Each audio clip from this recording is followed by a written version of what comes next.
Calm, focus, happiness. Hey, Mindful Tribe, I'm here today with an author, and you know how much I enjoy interviewing authors. And she's the author of children's books, and she's the author of a 13-book chapter book series for children 8 to 12. I'm so looking forward to talking to her about that and about some of the other children's book writing that she's done. I'm here today with Tonya, Duncan, Ellis. Tonya, are you in mindfulness mode today? Yes, I am, Bruce. I'm in mindfulness mode and happy to be here. Well, I'm happy to have you here as well. So what does mindfulness mean to you, Tonya? Mindfulness to me means being intentional about my actions, thinking about what my goals and things I want to accomplish in life are as I make decisions on things that I do in my life. Right. I want to talk to you, dig right in about your writing. When did you start writing? Did you write as a child? Did you write as a young adult? When did you get into this? I started writing as a child. I've loved to read for as long as I remember being able to sound out letters and went to the library once a week. My mother took me every week and I'd come home with a bag full of books. So I always loved words, writing. And when I was 10 years old, I won a writing competition at my school. And so that kind of set me on the path as to wanting to become a writer as an adult. And I worked as a journalist for a while. Actually, when I was 14, an article I wrote was published in my hometown newspaper, and I got my first check, $25 for writing. So I've written really since I was a little girl. That must have been so exciting to get that check. What did It that feel was. like, Tonya? It felt great. I was actually kind of embarrassed because they put my picture in the paper. And at that age, I was like, oh, well, when I was 14, when I got that check, that was that kind of age where I didn't want people to pay any attention to me. I was happy to get the money, Yeah, but I was kind of bashful about it because my teachers were kind of like, look at her, look at her. So I kind of felt a little shy about it yeah, I at the can time. understand that. And so then tell me about your first book that you wrote that went out to people, that was available to others.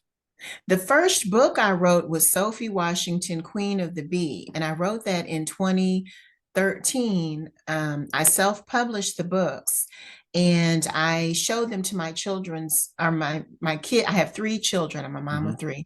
Their librarian, and she said, "Well, you have something here. I think people will really relate to this." My series is about an 11-year-old girl from Houston and her diverse group of friends, Mhm. and in each book they solve different problems like learning how to fit in with friends, learning how to manage their schoolwork, and they deal with common tween issues, standing up to bullies. They manage playing video games, different things like that. So after the book came out, and I've worked as a journalist for years as well. So I had experience with publishing and writing for public audiences. But after the book came out and I had school visits, I started participating in different events in my community, and librarians and teachers in the community embraced the book. Children started dressing up as the characters, sending me letters and things. So it kind of took off from there. And now I've sold over 150,000 books Wow. worldwide. Scholastic bought rights to one of my books, Sophie Washington Code One, which is focused on them being in a computer coding group. So they put it in a special STEM program. And I have a picture book scheduled to come out through HarperCollins, Big Five publisher, next year. So I'm excited about that as well. So I've just kind of grown through the years with my writing. Wow. HarperCollins, that sounds really exciting to have that book Yes, I'm published. so happy. This is my dream come true. So I'm very happy about that. So if they ask you to write some other books, how would that feel? That would feel great. Yeah. I would love to do that. I actually my book I continue to write, so I have a literary agent now and I'm on submission with some upcoming books. And what that means is your agent presents your manuscripts to the big five publishing companies. So I'm actually shopping some other projects with them. I see. So are the Sophie Washington books finished, or will you continue to write those books? I think I'm finished with them because, and I'm sad to say that to my readers because a lot of them wait for the next book. But Yeah, because I've been so busy writing some other projects, I just don't have the time anymore to continue. In the series, we have 13 books and all these different adventures. So it has a lot of different storylines for right. them to And read. so can you share any of your new projects and what you're doing now?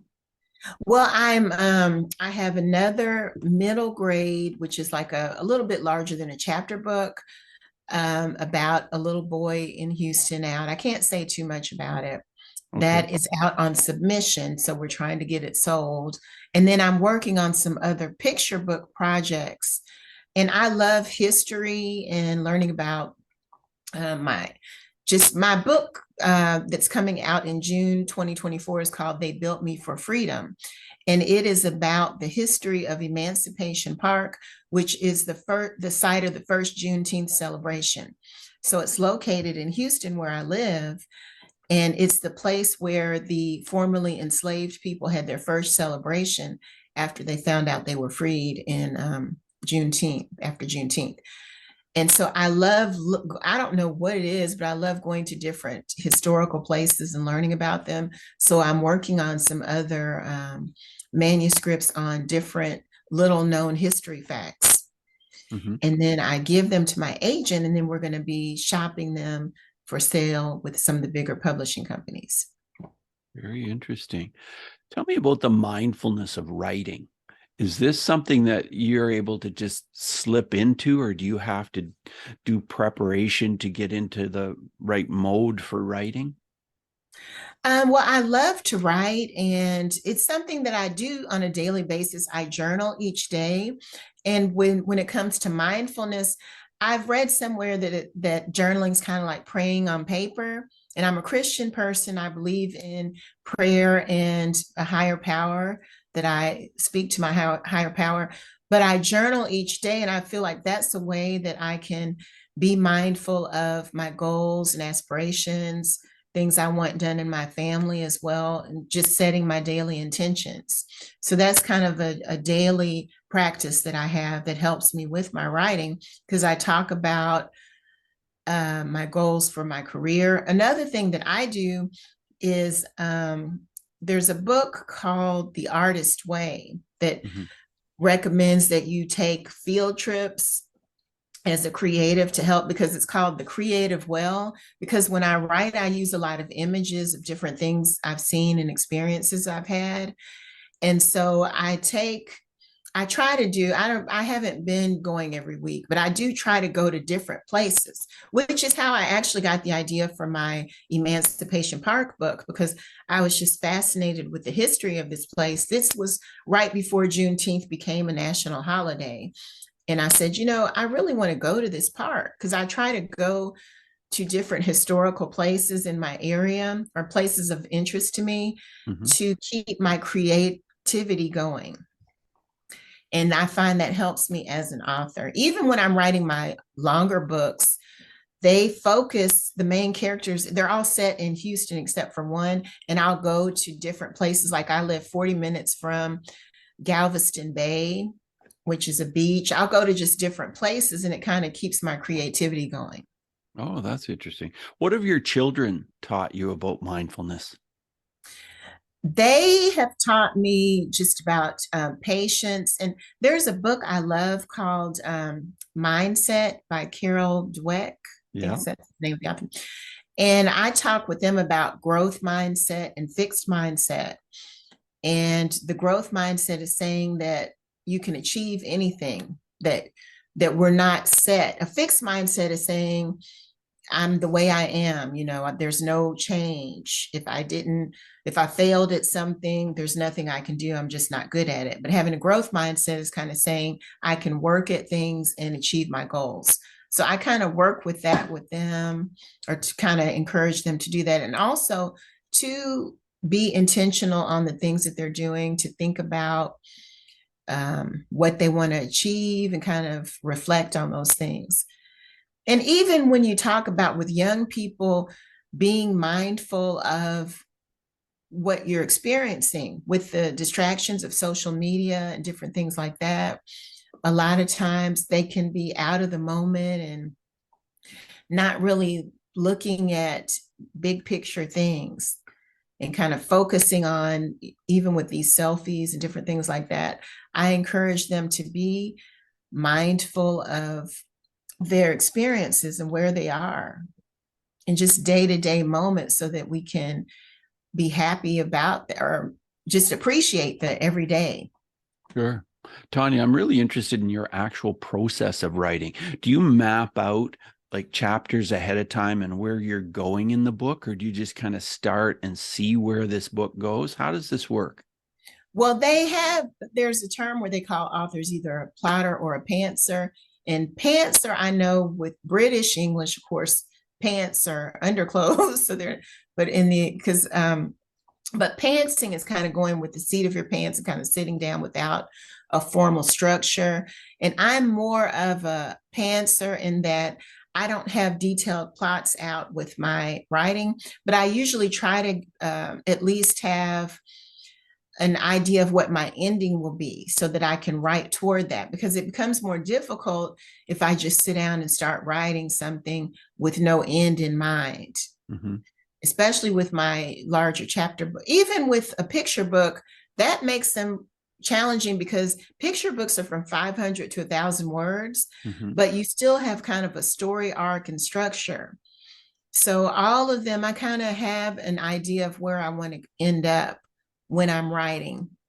And with my Sophie Washington books, they all have about 20 chapters and the books are about 100 pages. So, and I know each chapter is about 1,000 words or 1,500 words. So I do have a loose structure when I sit down to write as to how long this book's going to be, how long the chapters are going to be. And I might outline what I want the theme to be in each chapter as I'm going forward. But there's some writers who have really detailed plots mapped out. I don't really do that. Mm-hmm. Well, that's interesting. Yeah. So what was the biggest challenge you've ever had as a writer? I think for me as a writer, the biggest challenge is just keeping patience and keeping a positive attitude, because there's a lot of rejection in this business. Yes. A lot of time, because for me, I've been fortunate that I was able to get an agent within a couple of months when I queried for a literary agent. Sometimes that takes years for people. And then even when you get an agent, the book that she took me on as a client, it ended up being rejected like 20 or 30 times and never saw the light of day. Wow. And I had spent, that book was about 200 pages long, so I spent a lot of time and research. And so and I have other author friends. One, she had like 10 manuscripts rejected, but now she's got a Disney movie coming out. So you've really got to have that strong mental fortitude as an author, believing in yourself and your work, and, keep having that, just keep moving forward basically, and trying to keep a positive attitude. Yeah, for sure. Well, I know a lot of successful people in your position have haters out there who, for whatever reason, get online or get on social media or whatever, and they air their views, try to get a reaction. Have you had that experience, and how do you deal with that? I've had pretty much online. I'm mostly on Instagram at Tonya Ellis Books. And the book community that I am part of seems very positive. Great. I do occasionally have trolls or people who put things. Usually I just delete the comments and move on. I don't really engage a lot with that. Or I'll just say, okay, thanks for your opinion, and move on. So I kind of, and you really have to be thick skinned to become an author. I've had 1-star reviews. I've had ups and downs. And as a self-publisher, I'm an independent business owner and entrepreneur. So there are many challenges. There's been times I had one book that had a bad review, and I remember being up all night, like, oh no. But you just have to continue and move forward. So I really kind of don't pay attention. If it is valid, if there's a criticism and there's a room for improvement, I'll consider that. Hmm. But I just ignore those and say that's their opinion and move on. Have you ever done audio recording of any of your books so that they could be on Audible? Yes, actually, the first three books in series, Queen of the Bee, The Snitch, and Things You Didn't Know About Sophie, are on Audible. There was a company that paid for the audio rights through my agent, so she negotiated that for me. So those books are available on Audible. Oh, and did you record them yourself? No, there's another narrator that they chose to do those. It's And actually, well, some of those are free, but some for the books were quite expensive to have professionally um, recorded. So I was fortunate that company took it over because I considered that, but I'm not the narrator. It's an actress that's the narrator. oh, I see. Would you ever want to be the narrator of any of your books? Not real. Well, the books are over 100 pages long. So I honestly, I It's a don't big know. job, isn't it? Yeah, that would be a lot. From what I've heard, it's very time consuming. So I don't know that I'd want to do that. Well, you love writing so much, you'd probably rather just go ahead and write the next book. Am I right? Right. And that's actually why I moved toward traditional publishing because I want to write. I don't want to do a lot of these business tasks and aspects of running the business. So I want to do more writing and spend more time. And as my series grew, the administrative tasks grew as well with managing all these books and different updates with Amazon and different things like that. Right. Do you have any Mhm. other mindset tips for someone who wants to be a successful author? I think just keep in mind that it's a marathon and not a sprint, and that also you need to look at set your own intentions and goals and aspirations because looking on social media, you can become very discouraged and frustrated seeing all these book deal announcements and things like that. But you need to look back. I look back at where I started from and where I'm going, where I am when I feel discouraged. And keeping journals and things like that and being able to look at your progress is very helpful. Also, I suggest getting involved in author communities with other creatives who can understand what you're doing and help give you that support is very helpful. Right. Have you ever wanted to write a book for adults? Actually, not really. I think I've just had that heart for children. I wrote as a journalist for years. Over 10 years, I wrote for feature articles interviewing adults. And then I got into writing children's books when I would read with my children. Hmm. And we were rereading some of my childhood favorites. But I love being a part of this of their childhood. Just like some of the books that I read as a little girl just stay in my heart to this day. And I'm grateful to be able to help or play that role in the lives of my little readers. So this somehow, and I have a friend who writes romance novels who lives here in Houston, and she asked me, "Well, why do you write for kids?" And I don't. It's very strange, but it's just something that I just love, and I love children's books to read them myself as well. Yeah, that's cool. Have you ever experienced writer's block? I have had times when I've had not known what to write or whatever. What I do, I walk. I have bad allergies, so the past couple of weeks I haven't been walking because I had an allergy attack out walking a couple of days ago. But long walks and just being out in nature helps me um, overcome creative blocks. Find I'll do that a lot, and that helps me come up with new ideas. I love to read, so reading other books and going to different places, like I said, different historical places, museums, and or new experiences. Like me and my daughter went picking strawberries, or just doing different things like that helps me get new ideas. I know you live in Texas. If you could live in any other country in the world, where would you like to live? Hmm. I think I'm happy to live in the United States because my family's here, but I studied French in college and I would love to live in Paris for a while or live in France for a while. I lived in France for a year and a half when I was in college. So that would be fun. I don't know if I'd want to live there forever, But if I could live abroad for a while, I would like to live there, I think. Well, and the fact that your family is in your own country, that's really important, I'm sure. What does family mean to you? Family is love and support. And like I said, I'm a mom of three, and my kids are just the biggest blessings for me. Being able to help guide them and get them to their start has been an amazing experience. And even with my mom, I'm so fortunate to have her. She's still here. Actually, she has a birthday this weekend, so I'm going to Oh, visit her. She doesn't live in Texas, so I'm so happy to see her and my other relatives. And I think the pandemic made that even more clear to me, the importance of family and their support, because my family of origin does not live in Texas. Or I was born and raised in Louisville, Kentucky. okay. So, I was like, oh, I can't see my family and some of my aunts that were still here. So that's just so important. And I think the pandemic brought that home to me even more when I couldn't see them. Right. I am seeing an illustration behind you that is from your book. Was it difficult finding an illustrator that fit with your style? Yes, it took a little while because when I started, I had a local artist do a cover for me, and it wasn't, and she was used to doing paintings and she wasn't a book illustrator. So it didn't quite have the look I wanted. And then I had another teacher who was an art teacher. So this illustrator, actually, I've never spoken to him in person. He lives in India, and Mhm. he illustrated some comic books for a friend of mine.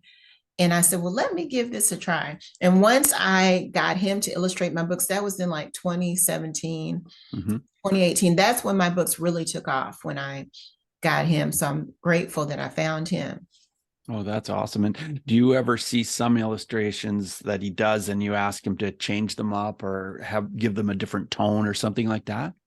Yes, when I do my books, I send him a list of what I want, and I'll put clip art. And then if he sends back sketches, initial sketches for my approval. And then some of them, like one, I had wild boar, and he put little pigs, but he's in India. He doesn't know what they look like. Right. And then I'll send clip art to give him more specifics. Now, with my picture books through traditional publishing, I have no control over the illustrations. So they gave me a list of some potential illustrators they approached and let me kind of choose. And then the illustrator does all her work. Mhm. But they did show me some sketches, which were amazing. And then we did go over them. They wanted my, just to make sure I was in agreement. But then Okay. she kind of had her, oh, and I did also send her pictures from the park because she doesn't live here. So I went to the park and I sent pictures and historical pictures from Juneteenth for her to use as well. Oh, that's interesting. It's Mhm. interesting. Any other words of advice you have for anyone who is an aspiring writer and would like to become a children's book author? If you'd want to become a children's book author, one thing I would recommend is that you join the Society of Children's Books Writers and Illustrators. It's the acronym is SCBWI, the Society of Children's Book Writers and Illustrators, because in that group, they have all kinds of online teachings, teaching you how to write children's books.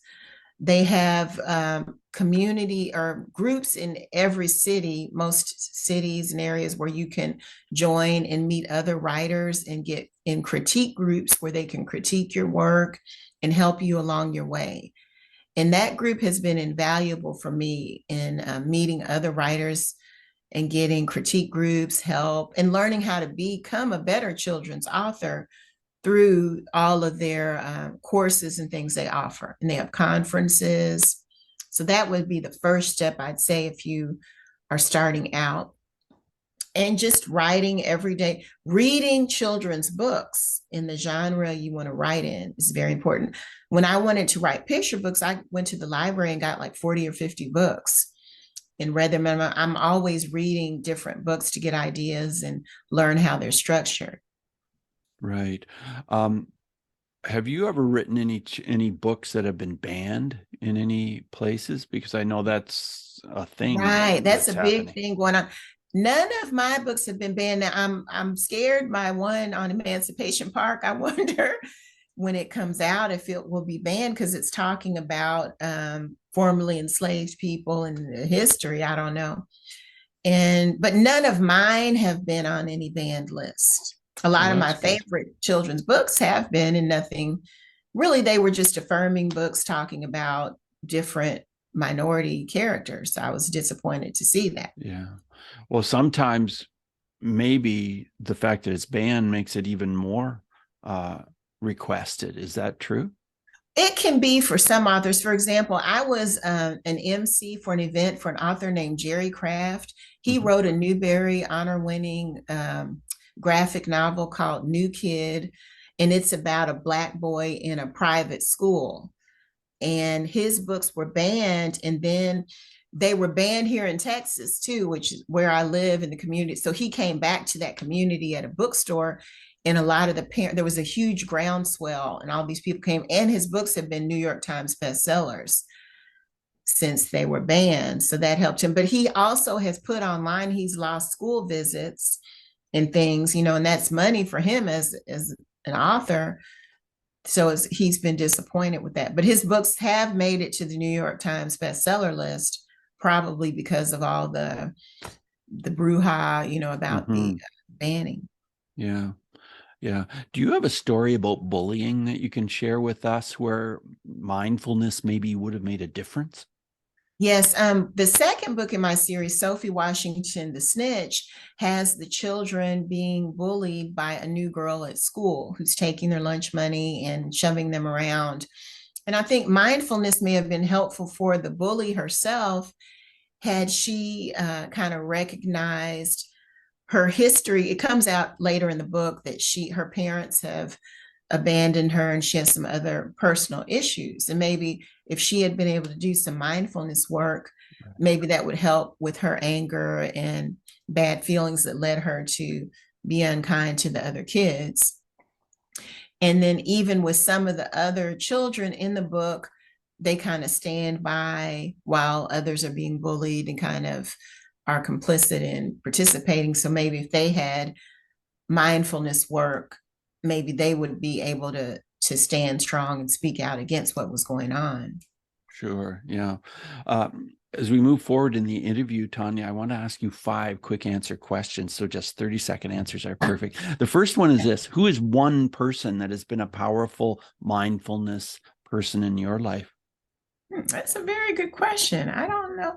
I guess my mom, I talk to her every day and she encourages me and kind of gets me focusing on positivity. So I think she would be a person in that Awesome. category. Awesome. How has mindfulness helped you to deal with your emotions?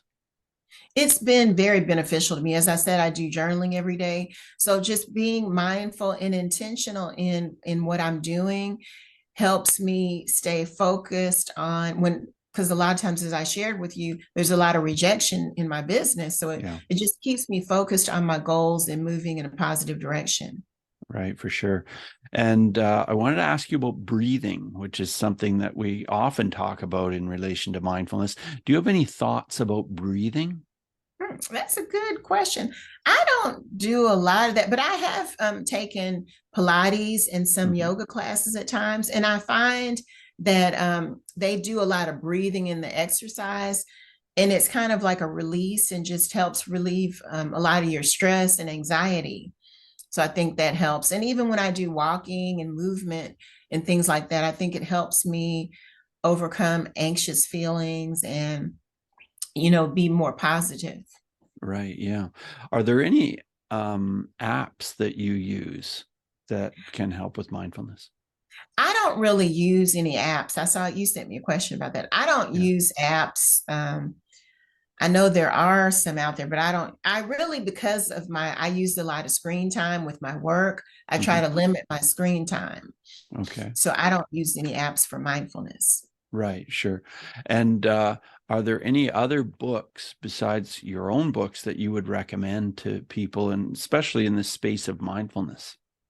One book that I really enjoyed was called The Four Agreements, and it talks about It has 4 different things that you need to focus on for positive mindsets. I find that to be very helpful. It's by Don Miguel Ruiz. I think, I don't know if I'm Yeah. pronouncing his name properly. Yeah. And another one is Mindset by Carol Dweck that I talked about earlier, Right. talking about growth and fixed mindset.